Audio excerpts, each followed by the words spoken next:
Hello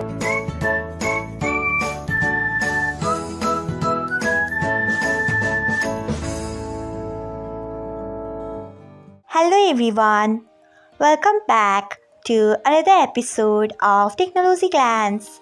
Today, in this video, I'm going to guide you through how you can turn on notification of recommended videos on YouTube. So, let's get started. Firstly, open YouTube app in your device. Then tap on profile icon. Next, tap on settings. After that, tap on notifications. Next, you can see the option of recommended videos. Turn on it by tapping on it. So, this is how you can turn on notification of recommended videos on YouTube.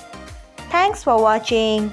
If you found this guide helpful, we would love it if you hit the thumbs up button below. We upload great new tech tutorials like this one every day. So, do not forget to subscribe to our channel and hit the bell icon so that you'll never miss another update.